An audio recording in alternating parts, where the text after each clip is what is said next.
Let's cut the bullshit and let's set the record straight. Let me show them how it should be done. Let me do things my way. Fuck AFTVFC.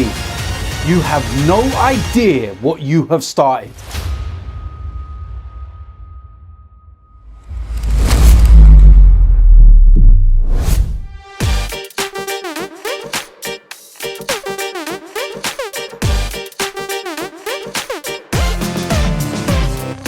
Hello boys and girls, so welcome to my preview of Watford against Arsenal from Vicarage Road. This is a massive game. It's one of those games where you kind of look on and you think, we shouldn't have much to worry about. We should be able to go to the likes of Watford and beat them. But this is Arsenal, and we have one of the worst away records in the Premier League. Last time out, away from home, of course, we lost 1-0 to Everton. And this will be no walkover because Watford are no mugs. Now, I'm hoping that they've got a bit of a hangover because, of course, last time out for them was the semi-finals of the FA Cup. 2-0 down, 10 minutes to go. They bring it back to 2-2. Troy Deeney scores in injury time from the penalty spot. And then we go to extra time. So they play that extra half hour. They reach the FA Cup final.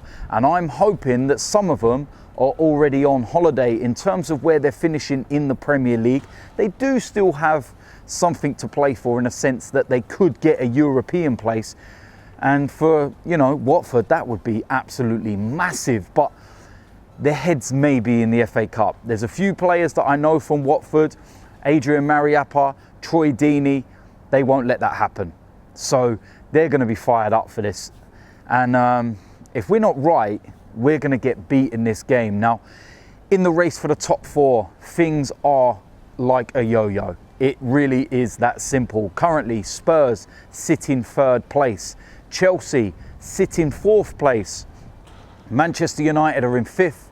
And Arsenal have now dropped down to sixth. Now, the advantage we've got is that we do have a game in hand, and it's this game. Chelsea, by the time we kick off against Watford, will have played 2 games more. Their game this weekend is against Liverpool at Anfield. So that's no foregone conclusion that they're going to get anything out of that. Manchester United, they didn't play well at all, but they got the 3 points against West Ham. And Spurs, very comfortable for them because they were playing already relegated Huddersfield at home. But we need to win this, and the reason why as well is because it will take us back into fourth, and going into next week's fixtures where we are at home against Crystal Palace, with all due respect, look at our home record. I'm very confident about that game. And Spurs have to go to Manchester City. Now, if you're looking at the run-ins, that's the real last test that Spurs probably have this season, to be quite honest with you, out of those remaining games they've got. We need 5 wins and a draw, in my opinion, to finish above Spurs. We need 4 wins and 2 draws to finish in the top 4. Any more defeats, I think that we can say goodbye to Champions League via the top 4. And we will have to throw all our eggs into the basket of the Europa League. And with that said as well, it's going to be interesting what the starting 11 is going to be, because we do have the second leg against Napoli on Thursday in Naples. What an absolute joke that we're playing this game on a Monday and then we have to go to Naples on Thursday. But it is what it is. And when you're playing European competition, these are the type of things you're going to have to deal with. Chelsea played last Monday and then they had to go over to Prague on Thursday. You look at the sides that are in the Champions League as well. Manchester City, Spurs and whatnot, they're going to be playing at the weekend, and then they've got to play their second legs, and it happens. We're just going to have to get on with it. As much as we don't like it, as much as we're not getting looked after by the league, the TV companies and everything else, we're just going to have to take it on the chin. So yeah, like I said, it's a huge game. If we go here with the right mindset, the right mentality, then we can get something out of it. Now, I would be using the comments by Troy Deeney a couple of years ago as my motivation. The fact that he said that we have no kahunas. Now, for all of you that don't know what kahunas is, it's balls. Troy Deeney was basically saying we don't have any bollocks. Now, I agree with his statement at that time. because we don't. We had no bollocks whatsoever. We were a walkover. And have things really changed away from home?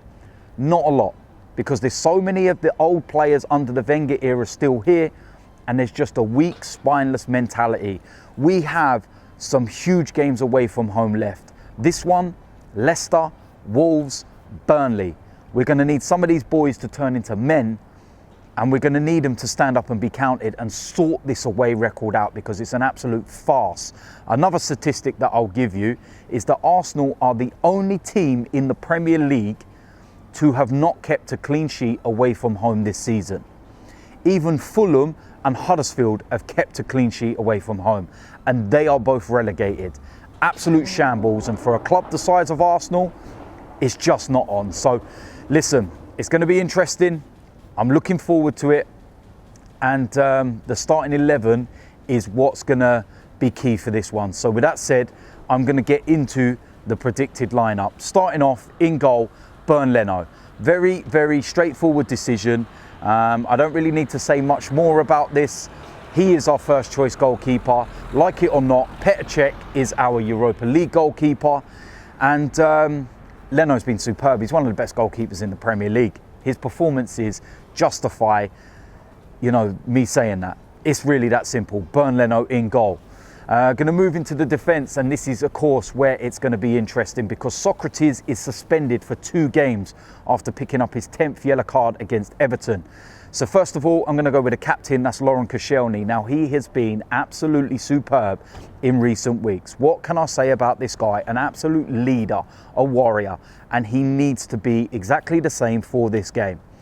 Alongside him, we're going to go with Mustafi. Listen, Mustafi, please, please, please don't go flying around the pitch and jumping in and sliding everywhere. Troy Deeney and the likes of Andre Gray will eat you for breakfast if you play that game. Just defend. It's not too much to ask, is it? For 90 minutes, please just defend. Alongside him, to complete that back three, I'm going to go with Nacho Monreal. Now, the one thing that Nacho's going to watch out for, or has to watch out for, should I say, is the ball over the top in those channels. He was getting exposed a couple of times in the second half against Napoli, and against Everton, he was getting terrorised. Richarlison, Theo Walcott, they were giving him a torrid afternoon. And I've no doubt that Watford will look at that, but I feel that we have no other option, so that's what I'm going to go with. Going to move into the wing backs. On the right hand side, I'm going to go with Ainsley Maitland-Niles. Brilliant performance from him against Napoli, but the performance last time out away from home at Everton was just not good enough, and we need him to fix up for this game. If you're taking a throw in, don't throw it out for a goal kick. Just fix up, sort it out, you'll be absolutely fine. Play as you have been over recent weeks, apart from the Everton game. In the left wing back position, I'm actually going to go with... what am I going to go with? This is a very, very interesting one. I'm going to go with Kolasinac, because it seems very evident that that's what Unai Emery wants to do. It seems very evident that that's what he is going with. So for this one, that's exactly what I'm going to go with. In the central midfield pairing, this is key. There's going to be no Guendouzi and El Neni partnership like Everton. No, no, no. First person in there is, of course, Lucas Torreira. Back now after his 3-game suspension for the red card against Spurs, and it's so timely. We need him for this game. It's going to be a real tough battle in that central midfield area. The likes of Decore, Etienne Capoue, it's going to be tough. And although he's a lot smaller than those guys, he can mix it up, and he's a serious, serious player. So no problems with this decision at all, and that's Lucas Torreira. Alongside him, Granit Xhaka, I think that he will be back for this game. He's back in full training. I don't think he was risked for the Napoli game with this one in mind. And they are our best 2 pairing in the central midfield. They complement each other perfectly, and Granit can release the ball and do exactly what he needs to do. So no issues with this at all. Now, with the other selections, again, this is where it gets really difficult. What are you going to go with? Mesut Ozil, Aaron Ramsey, Iwobi, Mkhitaryan. I've got a feeling that Unai Emery may well pull Mesut Ozil out of this game. And I'm going to go with Aaron Ramsey first of all. That's what I think he will actually go with. I just feel that maybe Ozil's going to be saved for the game on Thursday. Maybe he will look at it and say that it's not the right kind of game for him. So if you had to make a choice between the two, then I would probably say Aaron Ramsey. So that's what I'm going to go with. Next player in that kind of diamond area, we're going to go with Alex Iwobi. I think that he can cause Watford a hell of a lot of problems. He hasn't really been getting in the starting lineup in recent weeks. He hasn't been, playing as much as he would like. But when he does make his appearances from the bench, he's been causing nothing but problems. He was one of our best players at Everton, and he only played 10 minutes, which says everything about that game.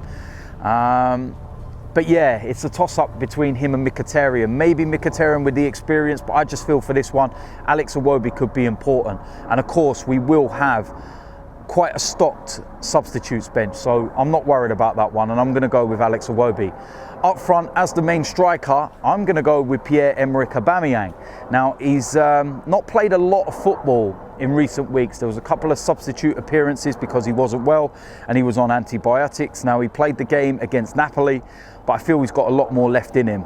I'm going to save Lacazette for the game on Thursday because I think he's that crucial.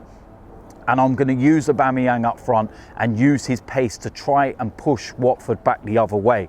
The likes of Iwobi with the trickery and everything, and to put all the intricate passes through, and then let Aubameyang use the channels, use his pace, and do exactly what he needs to do. And yeah, listen, the substitutes bench, it would have the likes of Ozil, the likes of Mkhitaryan, the likes of Lacazette. It will be fully stocked up and ready just in case things are not going right. So there we go. That is it. That is my preview. That is my predicted 1 to 11 from Vicarage Road. I'll be back here on Monday night. I cannot wait for the game. I love games here.